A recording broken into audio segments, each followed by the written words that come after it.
അച്ഛന് പ്രാണവേദന, മകന് പുസ്തകം വായന. ഈ നേരത്തെ ഇവന്റെ ഒരു തട്ടുപൊളിപ്പം വായന. മനുഷ്യന് കണ്ണും ചവിടും കേട്ടില്ലല്ലോ. ഒന്ന് പതുക്കെ വായിക്കണം Prashanth. Pandit Motilal Nehru was born on. എന്തായി? ഇന്ന് രാത്രി എന്തായാലും അവിടെ കൂടിയേ പറ്റൂ. നാളെ കാലത്ത് വക്കീലിനെ കൊണ്ടുവന്ന് നോക്കാം. എവിടെ ബാനെടുത്തി? അപ്പൊ കിടക്കണ കിടപ്പ, ഒരു തുള്ളി വെള്ളം പോലും കുടിച്ചിട്ടില്ല. അങ്ങനെ ആയാ പറ്റില്ലല്ലോ. ഇരിക്കൂ. അയ്യയ്യേ, ഇത് എന്തൊരു കിടപ്പാത്. ലോകത്ത് ഇന്ന് വരെ ആരെയും പോലീസ് പിടിച്ചിട്ടില്ലേ? രാഘവേട്ടനെ അവര് കൊല്ലൊന്നുമില്ല. നീ ആളെ കണ്ടോ അച്ചു? കാണാതെ ഈ നേരം വരെ ഞങ്ങൾ അവിടെ ഇരിക്കില്ലായിരുന്നു. നിങ്ങൾ ഒന്നുകൊണ്ടും വിഷമിക്കണ്ടെന്ന് പറയാൻ മൂപ്പര് എന്നെ ഏൽപ്പിച്ചത്. ഇനി വേണം സമാധാനമായിട്ട് ജീവിക്കാനെന്നും പറഞ്ഞു വന്ന ആളാ. എനിക്ക് ഈ തങ്ങട് കേൾക്കുമ്പോഴാ അവിടെ ഇപ്പൊ എന്താ സമാധാനക്കേട്? ഒരു നിലയ്ക്ക് പറഞ്ഞാൽ ഇവിടത്തെക്കാ സമാധാനം അവിടെ ഉണ്ടതാണ് എന്റെ പക്ഷം. ഇനി ഞാൻ പറഞ്ഞിട്ട് വിശ്വാസം ആവില്ലെങ്കിൽ ഒന്ന് ചെന്ന് പറഞ്ഞു കൊടുക്കൂ. അല്ല, ഞാനിപ്പോ എന്താ പറയാ?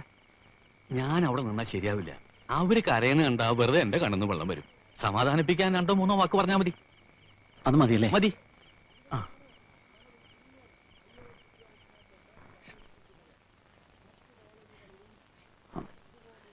വിഷമിക്കത്തക്കതായിട്ടൊന്നുമില്ല. അതായത് ഈ ഒരു നാണയത്തിന്റെ 2 സൈഡിലായിട്ടാണല്ലോ കണ്ണീരിന്റെ പുഞ്ചിരിയുടെ സ്ഥാനം. ഇപ്പൊ കണ്ണീര്, നാളെ പുഞ്ചിരി. അതാണ് ജീവിതം. അതുകൊണ്ട് അമ്മ വിഷമിക്കണ്ട, കുട്ടിയും തീരെ വിഷമിക്കണ്ട. പോട്ടെ.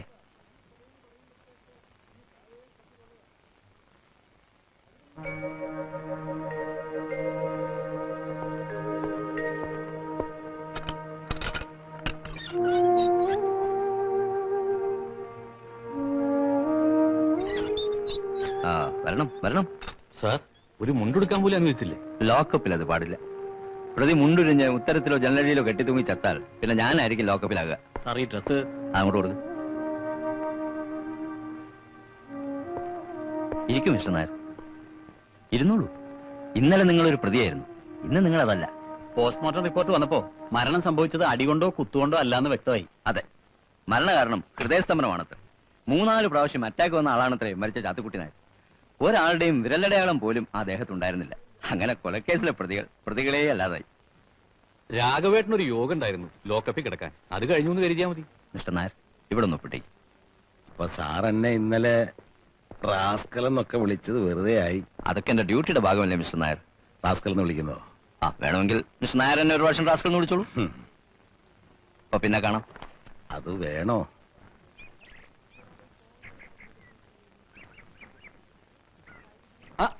ഇതാരാ? അച്ഛനോ? പിന്നെ അമ്മയാണെന്ന് വിചാരിച്ചു. ഞാൻ ദാ സ്റ്റേഷനിലേക്ക് പുറപ്പെടുമായിരുന്നു. എന്തിനാ എന്നെ ലോക്കപ്പിൽ നിന്ന് വിടരുതെന്ന് പറയാനോ? എന്താണ് അച്ഛൻ ഇങ്ങനെയൊക്കെ പറയുന്നത്? പിന്നെ എങ്ങനെ പറയണമെന്നാ പറയണത്? ഒരു അച്ഛൻ ലോക്കപ്പിലായിട്ട് നിങ്ങൾ രണ്ടുപേരും ആ വഴിക്ക് തിരിഞ്ഞു നോക്കൂ. ഇതാണ് തെറ്റിദ്ധാരണ എന്ന് പറയുന്നത്. ഞാനേ പാർട്ടി ഓഫീസിനകത്തിരുന്നോണ്ട് കംപ്ലീറ്റ് ചരട് വലിയായിരുന്നു, അറിയോ? അച്ഛനെ തുടരുത്, അച്ഛനെ ഇറക്കണം, ദാ പറഞ്ഞില്ലേ? അച്ഛൻ ഞങ്ങൾ ഭരണപക്ഷക്കാരായി പോയില്ലേ? പരസ്യമായിട്ട് സ്റ്റേഷനിൽ കയറി ചെന്ന അത് പോലീസിനെ സ്വാധീനിക്കാനാണെന്ന് പ്രതിപക്ഷം പറഞ്ഞു വരുത്തും. അതുകൊണ്ടാണ് ഞാൻ അണ്ടർഗ്രൗണ്ടിൽ ഇരുന്ന് ചരട് വലി നടത്തിയത്. മൂത്തമോൻ കാരണമല്ലേ ലോക്കപ്പിൽ കിടന്ന്. അതിൽ അച്ഛന് ദേഷ്യമൊന്നുമില്ല അല്ലേ? ഇല്ല, എനിക്കിപ്പോ വളരെ സന്തോഷമാണ്. മക്കള് കാരണം ജീവിതത്തിൽ ആദ്യമായിട്ട് ലോക്കപ്പിൽ കിടന്നില്ല. അതിന് കാരണക്കാരൻ ഏട്ടനല്ലേ അച്ഛാ? ആരാടാ കാരണക്കാരൻ? പോലീസിനെ സ്വാധീനിച്ച് ഉത്തമന്റെയും കൂട്ടരുടെയും പേരിൽ കൊലപാതക കുറ്റം ചുമത്തിയത് ആരാന്നാ ചോദിച്ചത്? നാറികൾ. ഇപ്പൊ എന്തായി? അയാൾ ചത്തത് ഹാർട്ട് അറ്റാക്ക് കൊണ്ടാണെന്ന് തെളിഞ്ഞില്ലേ? മരിച്ചു കിടക്കുന്നത് ഞങ്ങളുടെ സഖാവാണെന്നും പറഞ്ഞ് ചുവപ്പ് കൂടി പുതപ്പിക്കാൻ പുറപ്പെട്ട കോമാളികൾ എന്തിയെ? ഇപ്പൊ നിങ്ങൾക്ക് ശവം വേണ്ടേ?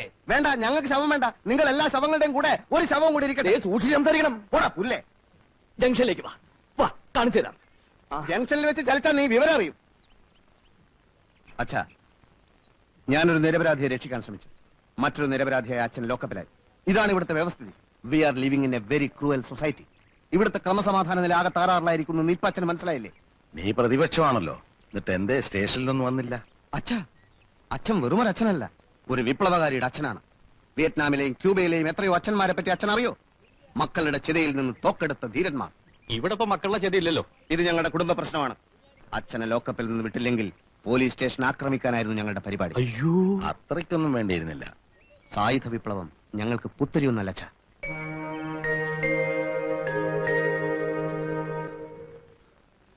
മാധവേട്ടാ, കടവായി കടച്ചോ? എന്താ? ആ NSP കാര് പിരിവിനിറങ്ങിയിരിക്കുക. എന്റെ ഭഗവാനെ ചതിച്ചോ? 1000-ഉം 10,000-ഉം ഒക്കെ ചോദിക്കുന്നത്. കൊടുക്കാഞ്ഞാലോ തെറിവിളിയും ജീവൻ വേണി ഓടിക്കും. ഞാൻ മറ്റുള്ളവരോടൊക്കെ പറയട്ടെ. അവരെവിടെ എത്തി? സെയിൽ ടാക്സ് കൊണ്ട് കട റൈഡ് അയക്കും. 500 രൂപയിൽ കൂടുതൽ എങ്ങനെയാ? 1000 രൂപ തികച്ചു തരാൻ പറ്റത്തില്ല. ഇതേ ഭാരതയാത്രയാ, അല്ലാതെ കണ്ട എരപ്പാളുകൾക്ക് കഞ്ഞി വീഴ്ത്താനുള്ളതല്ല. അതും യശ്വന്ത് സഹായുടെ ഭാരതയാത്ര. മര്യാദ കാശെടുക്കണോ?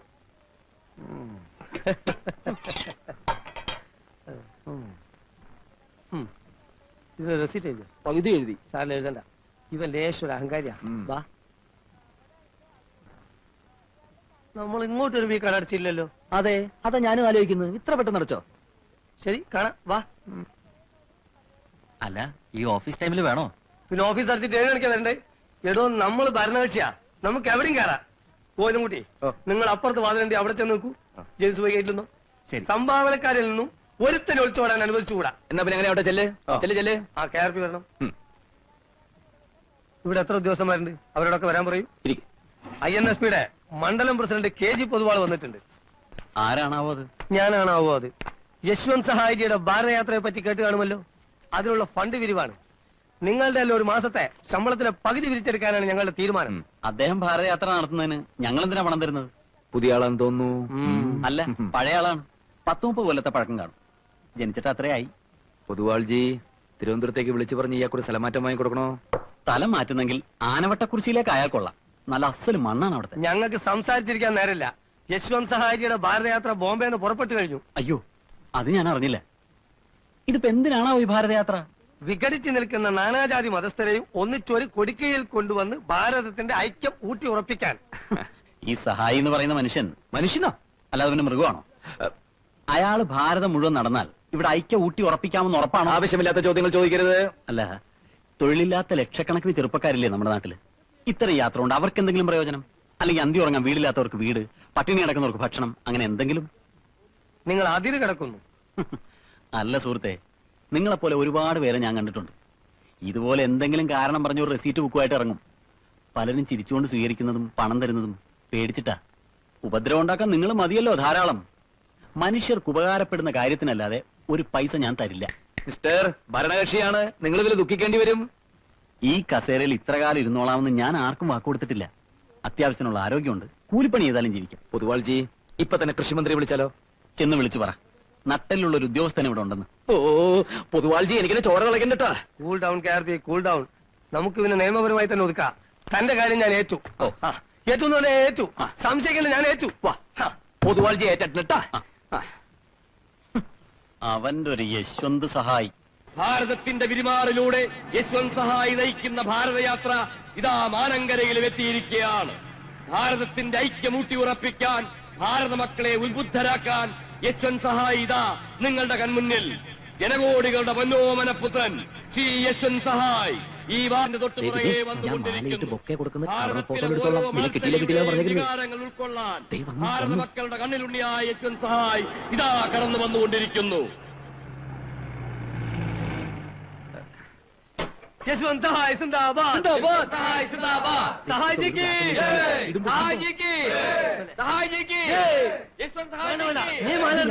നീ മാലാണ് സഹായിക്ക് ഇഷ്ടമല്ല. ഞാനാണ് ഫോട്ടോ എടുക്കും. എന്തൊരു കള്ളാണ്ടോ. പോയാ പടക്കത്തിന് തീ കൊടുക്കാൻ മതി. പടക്കം സാറില്ല, പറക്കാതെ പടക്കം.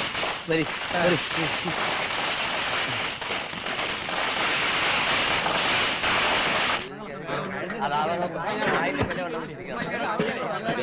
വേഗാവട്ടെ ഇട്ട് കുത്തിക്കൊണ്ടിരിക്കാതെ ഇളക്കണോ എന്ന് പറയുന്നത്. അരമണിക്കൂറിനകം എല്ലാം റെഡി ആവണം. കൃത്യം 12:30 മണിക്ക് സഹായിക്കുന്നുണ്ടതാ. ഏറ്റവും 1 മിനിറ്റ് തെറ്റി അദ്ദേഹത്തിന് ഗ്യാസ് ട്രബിൾ ഇളക്കുക. അതുകൊണ്ടാ. ആയിക്കോട്ടെ, ഒന്ന് വേഗം ഇടൂ. അമ്മ ഇതെന്താ നോക്കി നിൽക്കുന്നത്? വല്ല പപ്പടം കാച്ചി ഇല തുടക്കി എന്തെങ്കിലുമൊക്കെ ഒന്ന് ചെയ്തൂടെ? നിന്നോടും കൂടി പറയുന്നത്.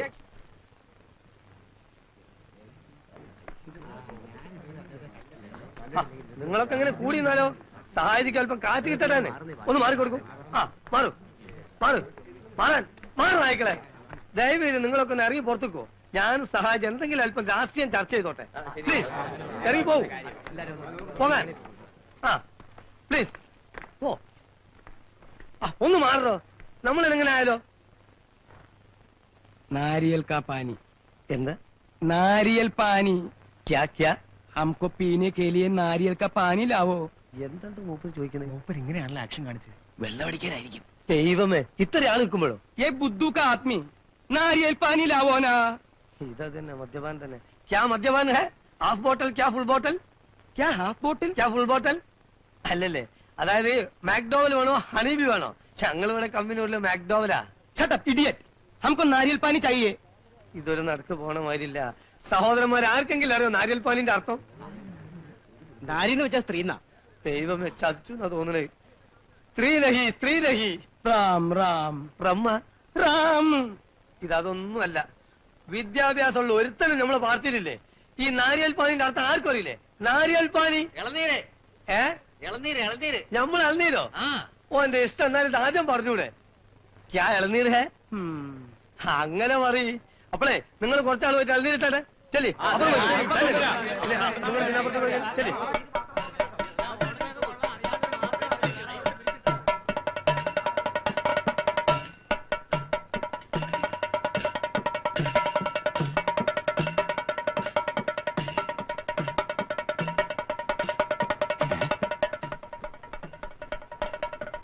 ഇത് എവിടേക്കടാ കയറുന്നേ? ആളുകൾ കണ്ടൂടെ? ഓ ഞാൻ നോക്കിയില്ല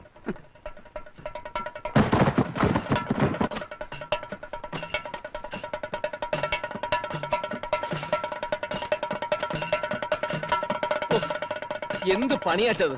നമ്മുടെ വീട്ടിൽ ഇത്രയും വലിയൊരു സംഭവം നടക്കുമ്പോ ഗ്രഹനാഥനായ അച്ഛൻ ഇവിടെ ഒന്ന് കുത്തിയിരിക്കുക. ഗ്രഹനാഥനായോണ്ടാണല്ലോ ലോക്കപ്പ് കിടക്കേണ്ടി വന്നത്. ഇനി വയ്യ മോനെ.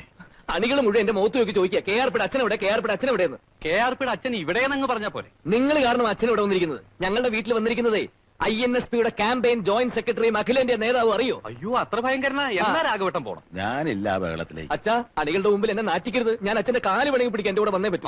കാല് പിടിക്കാൻ രാഘവട്ടം എന്തായാലും പോണം. എന്റെ മോനെ അന്നത്തെ ആ സംഭവത്തോടെ ഞാൻ ആകെ പേടിച്ചിരിക്കുക. അച്ഛാ ആ സംഭവം അല്ല ഈ സംഭവം. ഇതൊരു അഖിലേന്ത്യാ സംഭവമല്ലേ? വന്നാട്ടെ. അതെ അതാ എന്റെ പ്രത്യേകത. നിങ്ങൾ എന്റെ അച്ഛന്റെ ഏറ്റവും അടുത്ത സുഹൃത്തല്ലേ? അതെ. ഏതാണ്ട് എന്റെ അച്ഛന്റെ അതേ പ്രായവും. അതെ. എന്നൊരു മാതിരി ഊതരുത്. വന്ന്. എല്ലാം കിട്ടിയില്ലേ? ഓ. ആ, അച്ഛൻ അച്ഛൻ വന്ന്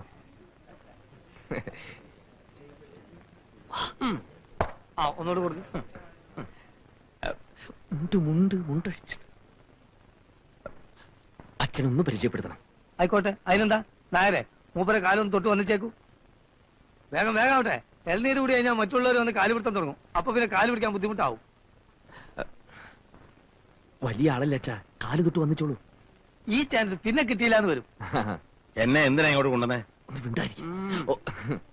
കളയണ്ട, ഞാൻ പിന്നെ എടുത്തോളാം. ये कौन है कदर नहीं उसको ये हमारा മറ്റേ പ്രകാശൻ കാ അച്ഛൻ. क्या प्रकाश KR പ്രകാശൻ. ഈ ഹൗസിന്റെ ഉടമസ്ഥൻ, മുതിർന്നാൾ, അതായത് പ്രസിഡന്റിന്റെ സ്ഥാനം. ഈ ഹൗസിന്റെ president, president of the house. അതെങ്ങനെ തോന്നുന്നു ഹിന്ദി പറഞ്ഞു കൊടുക്കാൻ? കണ്ണിൽ തന്നെ നോക്കണേ. ഞാൻ സെക്കൻഡ് ലാംഗ്വേജ് മലയാളമായിരുന്നു. My father ji. My father. Who are you? क्या चाहिए ചായ വേണോ? चुप मैंने सोचा कि केरल में बुद्धिमान का लोग रहते हैं, मगर अभी मालूम पड़ा मैंने गलत समझा हूँ. हमारा राष्ट्रभाषा हिंदी है. तुम लोग हिंदी सीखो, नहीं तो किसी को छुटकारा नहीं पा सकता. जिन लोगों को हिंदी नहीं मालूम उन लोगों को हमारा सरकार नौकरी नहीं देगी. और याद रखो, कोई बक्सा लेकर बॉम्बे में आते तो मार खाएंगे, समझा? संपूर्ण चाचरदा बंदर का बच्चे. അല്ല, ഊണൊക്കെ റെഡിയല്ലേ? ഊണ് അപ്പുറത്ത്. നീ അപ്പുറം ചെല്ലി. കോട്ടപ്പള്ളി എന്ത് പറഞ്ഞാലും ശരി, ഇത് ആർഡിപിക്ക് വലിയ ക്ഷീണായി പോയി. അടികളുടെ മുഖത്ത് ഞങ്ങൾ ഇനി എങ്ങനെ നോക്കും? തത്വം പഠിപ്പിച്ചാൽ മാത്രം പോരാ, പ്രവൃത്തിയിലത് കാണണം. എന്റെ പൊന്നു സുഹൃത്തുക്കളെ, ഞാൻ അറിഞ്ഞാലല്ലേ എനിക്കത് തടയാൻ പറ്റൂ. അത് കോട്ടപ്പള്ളിയുടെ തന്ത്രപരമായ ഒരു ഒഴിഞ്ഞു മാറ്റമാണ്. സ്വന്തം വീട്ടിലെ സംഭവവികാസങ്ങൾ അറിയാത്ത കോട്ടപ്പള്ളിക്ക് എങ്ങനെ ആഗോള പ്രശ്നങ്ങൾ വിശകലനം ചെയ്യാൻ പറ്റും? കോട്ടപ്പള്ളിയാണല്ലോ നായരുടെ മൂത്ത മകൻ. എങ്ങു നിന്നോ വന്ന സഹായി എന്ന് പറയുന്ന ഈ എംബോക്കിക്ക് ഇത്രയും ഗംഭീരമായിട്ടൊരു സദ്യ കൊടുക്കുന്ന കാര്യം മൂത്ത മകനോട് വീട്ടുകാരെന്തോട് പറഞ്ഞില്ല? നമ്മൾ കൊടുക്കുന്ന ഈ നിലയും വിലയൊന്നും കോട്ടപ്പള്ളിക്ക് സ്വന്തം വീട്ടിൽ ഇല്ലെന്നേ. പലചരക്ക് കടയിൽ 1500 രൂപ, പച്ചക്കറി 500 രൂപ, മട്ടൺ 400 രൂപ, ഫിഷ് 425 രൂപ, പിന്നെ പാല് തൈര് എല്ലാം കൂടി 4200 രൂപ. പ്രകാശൻ തന്നെ ആണോടി ഇത് നിന്റെ കയ്യിൽ തന്നത്? പിന്നെ ആരമ്മേ? കടക്കാരൊക്കെ നാളെ വരുമ്പോ പണം കൊടുക്കണമെന്ന് എന്നോട് പറഞ്ഞ് ഏൽപ്പിച്ചിട്ടാ പോയത്. എന്റെ ഭഗവാനെ, എന്താ ഇതിന്റെയൊക്കെ അർത്ഥം? ആ, നമ്മളെന്തിനാ വേവലാതിപ്പെടുന്നത്? മഹാനായ മോനുണ്ടാക്കിയ കടവല്ലേ, അച്ഛൻ കൊടുത്തോളൂ. തെങ്ങേന്ന് ഇനി 6 മാസത്തിനൊരൊറ്റ തേങ്ങ കിട്ടുമെന്ന് കരുതണ്ട. എല്ലാം യശ്വന്ത് സഹായിച്ചു. അയ്യോ അമ്മേ, നമ്മുടെ ടേപ്പ് റെക്കോർഡർ കാണാനില്ലല്ലോ. പഠിക്കാൻ വേണ്ടി നോക്കിയപ്പോ അല്ല ഞാൻ എല്ലായിടത്തും നോക്കി എവിടെയും കാണുന്നില്ല. അപ്പൊ ടൈം പീസിന്റെ കൂടെ അതും അവര് കൊണ്ടുപോയി. ഞാൻ ചില്ലറിട്ട് വെക്കാറുള്ള ഒരു ടിന്നുണ്ടായിരുന്നു, അതും ഇപ്പൊ കാണാനില്ല. അപ്പൊ ഇവന്മാര് കൊള്ളക്കാരാണോ? കൊള്ളക്കാരെക്കാളും കഷ്ടാണമ്മേ. ഇപ്പൊ എങ്ങനെയുണ്ട്? എന്താ ഒന്നും മിണ്ടാത്തെ? എന്നോട് ചോദിച്ചിട്ടാണോ ഭാനു ഇതൊക്കെ നടത്തിയത്? ആദ്യമേ വേണ്ടാന്ന് പറഞ്ഞുകൂടായിരുന്നോ? ഞാൻ ആരാണ്? ഞാൻ ആരാണെന്നാ ചോദിച്ചത്? ഞാൻ പറയാം, പ്രഭാരം കൊട്ടപ്പള്ളി. ഷടപ്പ്. ഈ ഇരിക്കുന്ന മനുഷ്യൻ പറയട്ടെ. പ്രഭേ, വേണ്ട, ഞാൻ ആരാണ് എന്നുള്ള ചോദ്യം ഞാൻ പിൻവലിക്കുന്നു. താങ്കൾ എന്റെ അച്ഛനാണ്. എന്താടാ നീ പറഞ്ഞത്? വെറും ഒരു പദവിക്ക് വേണ്ടി എനിക്ക് മൂത്ത മകനാകണ്ട. ഒരു മൂത്ത മകന്റെ അധികാരം എനിക്ക് കിട്ടുന്നില്ലെങ്കിൽ എന്നെ നിങ്ങൾ റബ്ബർ സ്റ്റാമ്പ് ആക്കരുത്. എന്റെ മോനോട് ഞാൻ എന്ത് തെറ്റാണാവോ ചെയ്തത്? ഒരു ബൂർഷ കുത്തക മുതലാളിയോട് പെരുമാറുന്നത് പോലെയാണ് എന്റെ സഹാക്കളിൽ നിന്നോട് പെരുമാറിയത്. പാർട്ടിയുടെ സ്റ്റഡി ക്ലാസ്സുകളിൽ പൂച്ചകളെ പോലെ പതുങ്ങിയിരിക്കാറുള്ള ലോ ക്ലാസ് മെമ്പർമാർ പോലും ഇന്ന് എന്നെ ചീത്ത വിളിച്ചു. എങ്ങു നിന്നോ വന്ന ഒരു കാട്ടുകള്ളനെ എന്റെ വീട്ടിൽ കൊണ്ടുവന്ന് സൽക്കരിക്കാന്ന് വെച്ചാൽ? ഓ, അതാണോ? എന്നോടൊരു വാക്ക് ചോദിച്ചോ? പറയൂ. ഇതിന് പ്രതിവിധി ചെയ്യാതെ ഞാൻ വിടില്ല. എന്ത് പ്രതിവിധിയാണാവോ? അത് ചെയ്യുമ്പോ കാണാം. ഈ അഴിഞ്ഞാട്ടത്തിനൊക്കെ കാരണം എന്താണെന്നറിയോ? നിങ്ങൾക്ക് നട്ടല്ലില്ല. പ്രഭേ, റബ്ബർ കൊണ്ടുണ്ടാക്കിയ ഒരു നട്ടല്ലെങ്കിലും വാങ്ങി ഫിറ്റ് ചെയ്യണം.